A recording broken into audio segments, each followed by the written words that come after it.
Olá, seja muito bem-vinda, seja muito bem-vindo a este episódio número 13 do nosso podcast, que é o primeiro episódio com um boletim sobre coronavírus e direito.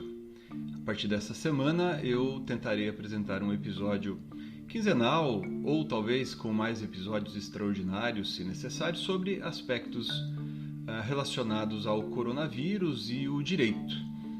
E tentarei então falar de pontos de destaque relacionados ao direito constitucional, direito civil, direito processual civil, etc. E eventualmente falaremos de outras áreas do direito e, se necessário, nesse caso, conversarei com algum convidado para tratar de outros temas. Então, nesses boletins, entre aspas, de coronavírus e direito, serão episódios do podcast em que versaremos sobre notícias relacionadas ao vírus e sua repercussão na área do direito, no dia a dia dos advogados, juízes, promotores, estudantes e etc. Tá bom? Então vamos aí ao que eu destaquei e considerei importante tratar aí relacionados a novidades de lei, novidades de jurisprudência, etc. para o nosso dia a dia aí no contexto do coronavírus. Vamos em frente.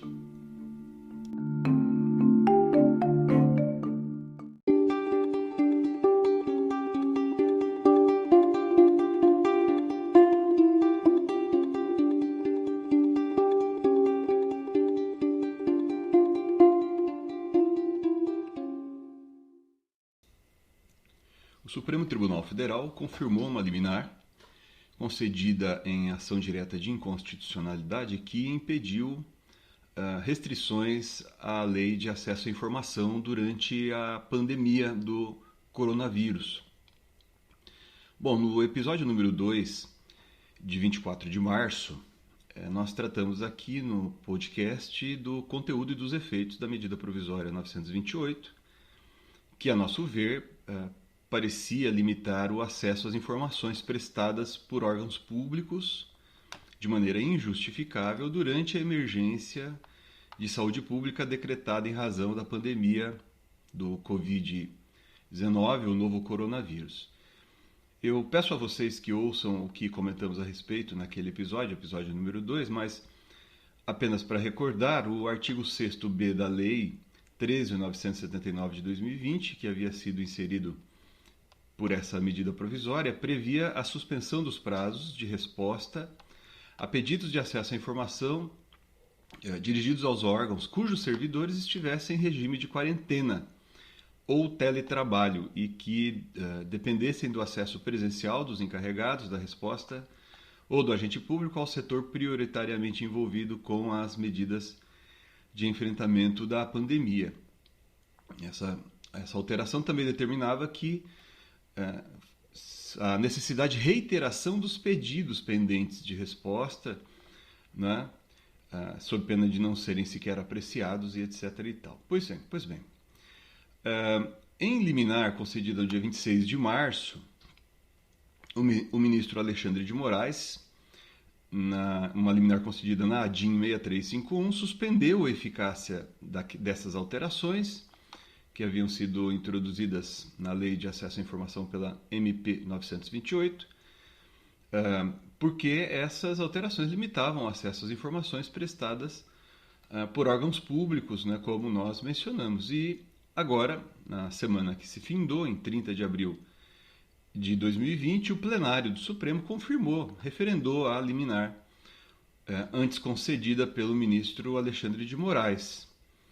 O Supremo seguiu a decisão do relator, o ministro Alexandre de Moraes, enfatizou que essas restrições inseridas pela medida provisória seriam genéricas e abusivas, sem qualquer razoabilidade, ofendiam princípios constitucionais que consagram a publicidade, a transparência dos órgãos públicos.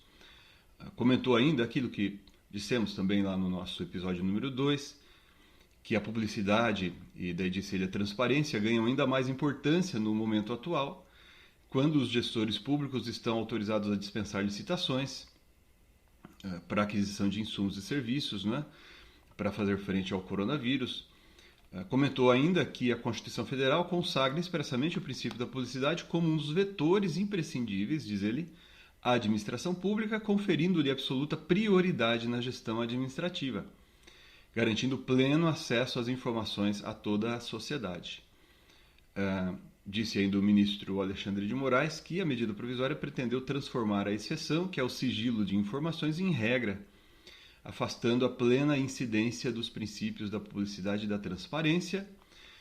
E, na sequência, os demais ministros do plenário do Supremo Tribunal Federal seguiram a decisão do ministro relator Alexandre de Moraes, e também disseram ali, enfatizaram a necessidade de garantir ao cidadão o pleno acesso às informações sob pena de responsabilização política, civil, criminal, etc., né? Salvo nas exceções constitucionais relacionadas ao sigilo, né? É isso.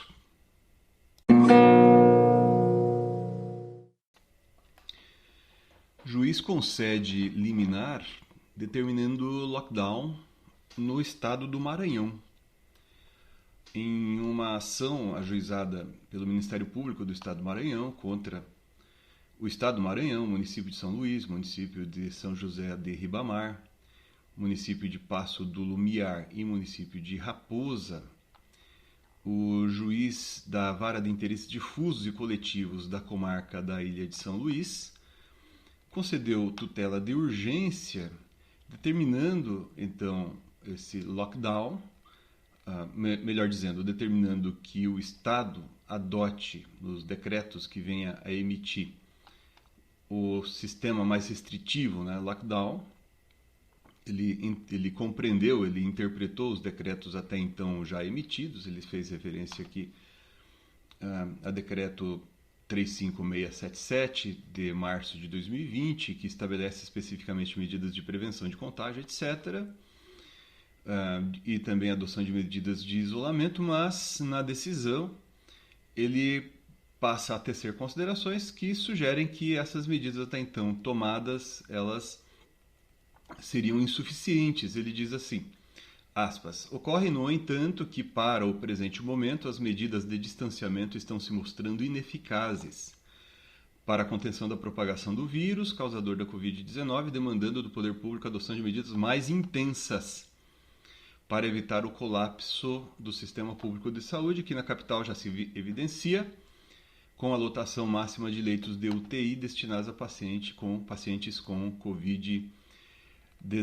Daí mais à frente ele prossegue, aspas, para esse estágio, segundo o boletim epidemiológico do Ministério da Saúde, a medida preconizada pela OMS para conter a proliferação descontrolada da doença e possibilitar a recuperação do sistema de saúde, caso o distanciamento social não se mostre mais eficaz, é o lockdown, bloqueio total de atividades.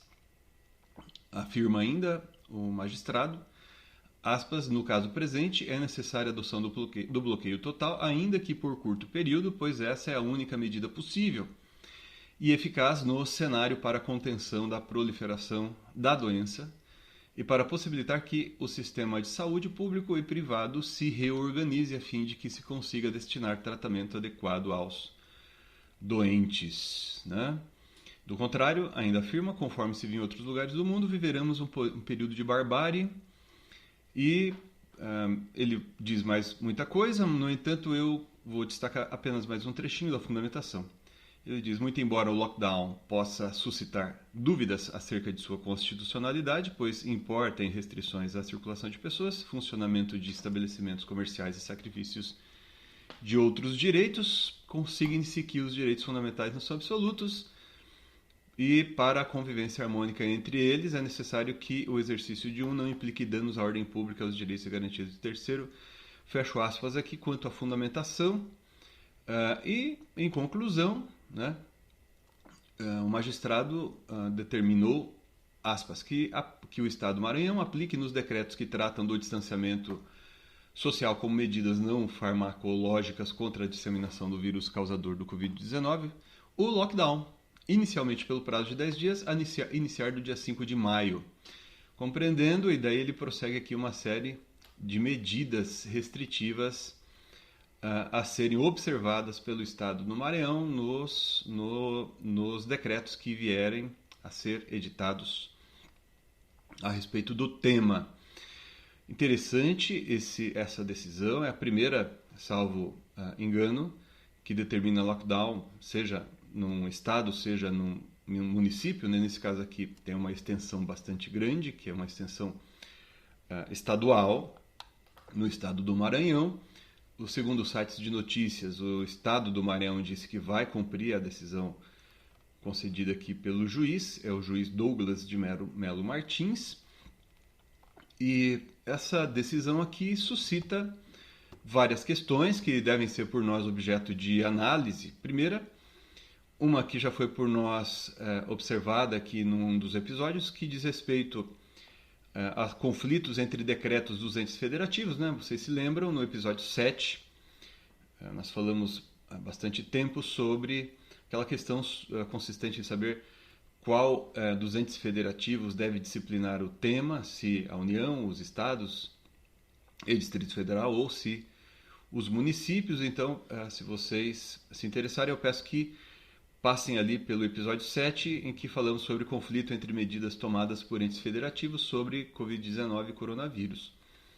Mas, seja por conta dessa decisão, seja por conta de outras que nós vimos sendo tomadas recentemente, inclusive pelo Supremo Tribunal Federal, me parece que nós acabaremos ter que falar um pouquinho, e vou dedicar um episódio para esse tema, sobre o que se convencionou chamar de ativismo judicial. O que é, o que não é ativismo judicial, em que situações, se é que isso seria autorizado, em que situações seria possível a prática de ativismo judicial, quais os limites de atuação entre judiciário e legislativo, ou entre judiciário e poder executivo, como nesse caso aqui. Tá certo? Mas fica aí o registro, importantíssima decisão. Notem que, no caso, o juiz não se limitou a dizer, por exemplo, que uma decisão tomada pela administração pública seria nula, ou algo semelhante, mas o juiz ele determinou a realização de atividades, né, a serem observadas pelo Estado. Ele consignou que reconhecia que o Estado já estava realizando medidas contra o Covid. No entanto, ele deixou, me parece, pelo menos para mim, claro que essas medidas seriam insuficientes e, portanto, determinou as medidas mais severas, no caso, lockdown. Fica aí o registro e voltaremos a esse tema muito em breve.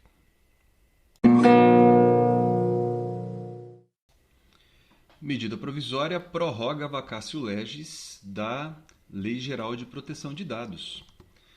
Pois então, a medida provisória 959 de 2020, de 29 de abril de 2020, em seu artigo 4º, alterou o inciso 2º do artigo 65 da Lei 13.709 de 2018, a Lei Geral de Proteção de Dados, que previa anteriormente a sua entrada em vigor 24 meses após a sua publicação. Então isso se daria em agosto agora de 2020. E com a nova redação, essas disposições da Lei Geral de Proteção de Dados entrarão em vigor em 3 de maio de 2021. O assunto é bastante polêmico. Empresas, por exemplo, vinham afirmando que não teriam condições de realizar todos os ajustes necessários, né, a fim de observarem a Lei Geral de Proteção de Dados. Por um lado, então, existem esses argumentos, mas outros ainda, por outro lado, afirmam a necessidade, importância e urgência da proteção de dados pessoais, ainda nesse contexto. Aliás, esse contexto que nós vivemos da Covid, do coronavírus, inclusive, para muitos justificariam ainda a necessidade de entrada em vigor com mais urgência dessa lei, né? Mas a medida provisória optou, então, pela suspensão da entrada em vigor. Bom, como nós sabemos, a medida provisória tem um prazo para ser analisada sob pena de perder a sua eficácia. Então, nós vamos aguardar aí para verificar como é que o Congresso Nacional vai tratar do tema se dará a necessária urgência a esse tema, a fim de, por exemplo, uma das possíveis saídas é não analisar ou rejeitar a fim de que a Lei Geral de Proteção de Dados entre sim em vigor no momento antes previsto, ou seja, em agosto deste ano. Então, se por um lado a medida provisória 959 ela opta pelo caminho da prorrogação, ela cria também um fator de instabilidade na medida em que nós não temos condições de ter a garantia de que a solução pela medida provisória, escolhida pela medida provisória, será confirmada pelo Congresso Nacional, ou se o Congresso Nacional vai rejeitá-la, modificar inclusive, né, talvez, ou simplesmente deixar de analisar esse texto da medida provisória. É algo preocupante, importante, impactante, mas preocupante que mantém aí, ou impõe aí a nossa análise nos próximos dias. Certamente vou voltar a esse tema em outros episódios do podcast. O CNJ editou a resolução determinando a retomada dos prazos em processos digitais ou que tramitem em forma eletrônica a partir do dia 4 de maio. Essa resolução é aplicável praticamente a todo o sistema de justiça do Brasil, não ao Supremo, mas também no caso do Supremo Tribunal Federal os prazos estavam suspensos até 30 de abril apenas. Então os prazos agora passam a correr normalmente em se tratando de autos eletrônicos.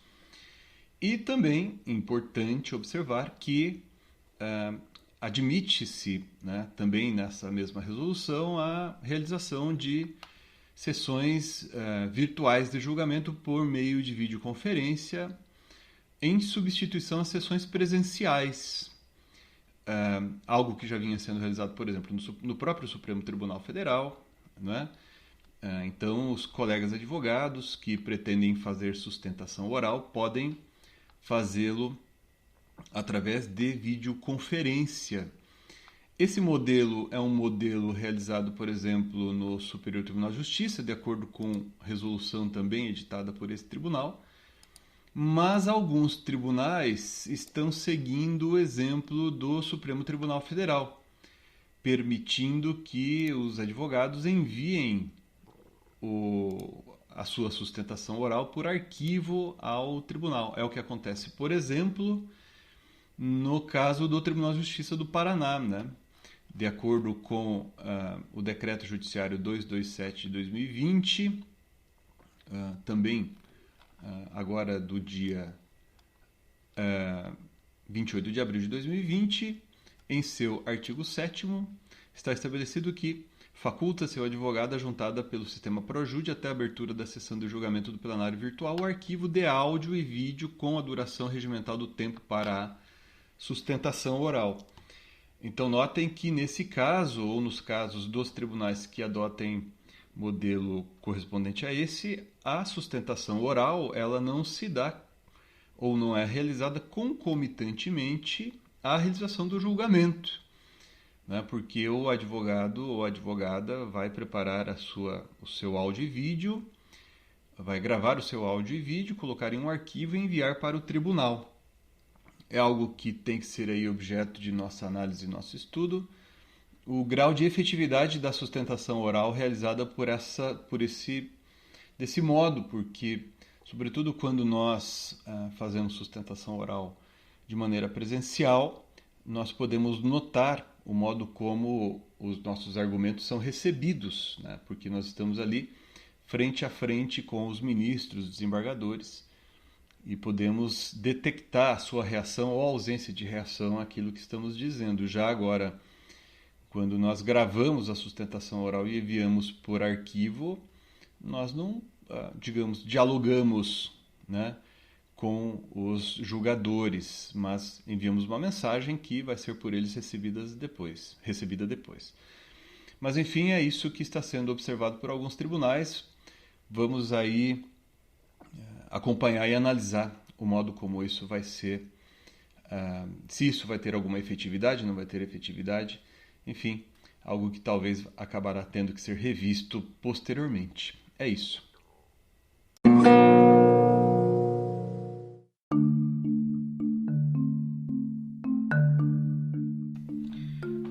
É isso, muito obrigado por ter nos acompanhado até aqui. Esses foram os temas que considerei relevantes nós mencionarmos, ao menos nesse primeiro boletim.